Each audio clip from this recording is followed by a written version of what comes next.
काही दिवसांपूर्वी माझ्याकडे ऑफिसमध्ये एक मुलगी आली होती, वय साधारण 25 दरम्यान असेल आणि 1 ते 1.5 वर्षाचा मुलगा होता.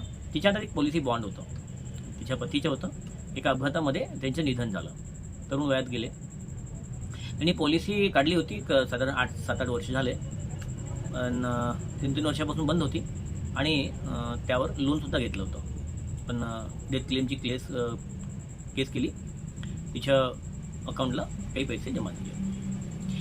काल परवा ती परत आली आणि म्हणाली का मला फार कमी रक्कम मिळाली.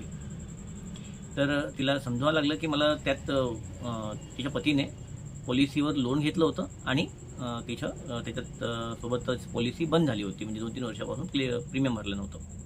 त्याच्यामध्ये नियमानुसार बंद असलेल्या पॉलिसीचं डेथ क्लेम म्हणजे समयशूट रक्कम मिळत नाही. जी रक्कम जमा केलेली असेल त्या तिला परत मिळत असते. त्यातल्या त्यात त्यांनी लोन पण घेतलं होतं.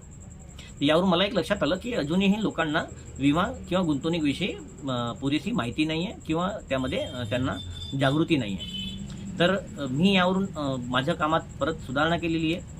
मी लोकांना केवळ विमा आणि गुंतवणूक म्हणजे काय हे समजवण्याचा प्रयत्न करतोय. मी कुठलंही प्रॉडक्ट विकण्यासाठी आग्रह करत नाही. मला फक्त लोकांना जागृत करायचे आहे.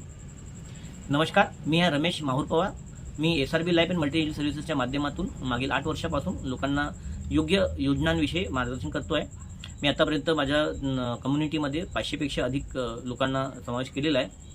आपल्यालाही योग्य सल्ला किंवा गुंतवणुकीविषयी किंवा विम्याविषयी माहिती पाहिजे असल्यास आपल्या कमेंटमध्ये विमा शब्द लिहा आणि मला मेसेज करा. धन्यवाद.